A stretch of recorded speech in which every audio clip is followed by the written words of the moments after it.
Oi, pessoal! Hoje a gente vai mergulhar num tema que é delicado, mas super importante. A ética dentro da sala de aula, no ambiente acadêmico.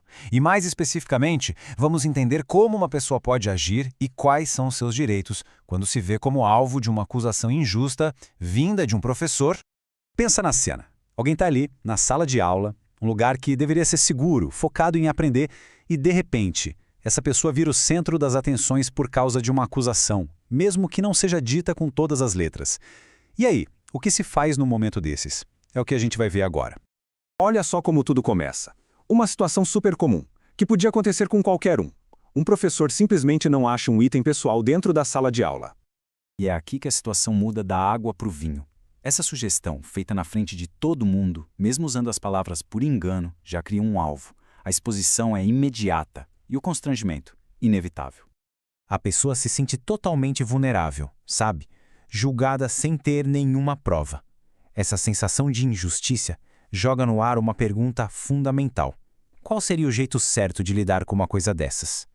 Então, antes da gente ver o que fazer depois que o problema já aconteceu, vamos dar um passo para trás e entender o que deveria ter acontecido. Porque sim, existe um protocolo ético bem claro que todo educador deveria seguir. Uma conduta profissional de verdade parte de um princípio básico: respeito e presunção de inocência. Isso quer dizer, na prática, que o professor deveria primeiro pensar em todas as outras possibilidades. Será que não caiu? Será que ficou em outra sala?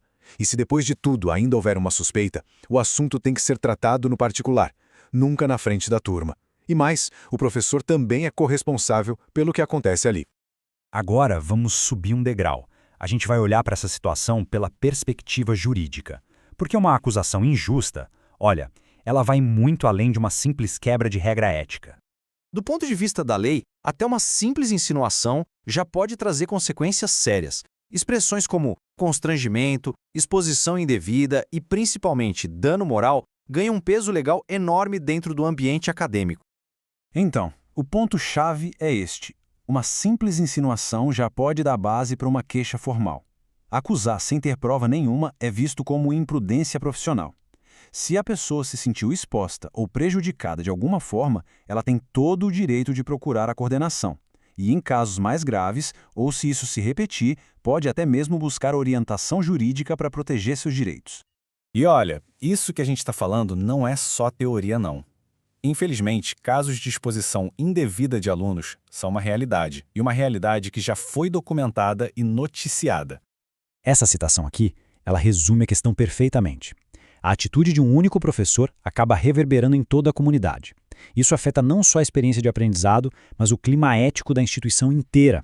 Isso aqui só mostra que o problema é real e reconhecido. Portais de notícias gigantes como o G1, o UOL e Estadão já fizeram reportagens sobre humilhação em sala de aula, sobre bullying institucional e até sobre assédio moral acadêmico. Isso mostra a seriedade e, infelizmente, a frequência com que essas coisas acontecem. Certo. Diante de tudo isso, vamos para a parte mais importante. O que fazer? Como agir? Existe um guia prático, um passo a passo para quem passa por uma situação assim? Essa imagem da balança da justiça é perfeita para esse momento, porque agir, nesse caso, não é sobre criar um confronto. É sobre restaurar o equilíbrio, buscar justiça e, principalmente, garantir a integridade de um ambiente que deveria ser focado em aprendizado. Este guia oferece um caminho bem claro. O primeiro passo, e talvez o mais importante, documente absolutamente tudo. Depois, é seguir os canais oficiais da instituição. Começa pela coordenação do curso para tentar uma mediação. Se não resolver, o próximo passo é a ouvidoria. E claro, se nada disso funcionar, ou em casos mais graves, a orientação jurídica é o caminho final para garantir que os direitos sejam respeitados. E para a gente fechar esta análise, fica esta mensagem que é a base de tudo. O ambiente de aprendizado tem que ser, antes de mais nada, um espaço seguro. Conhecer e defender esse direito não é só uma proteção individual, é um passo essencial para fortalecer uma cultura de respeito e de ética para todo mundo.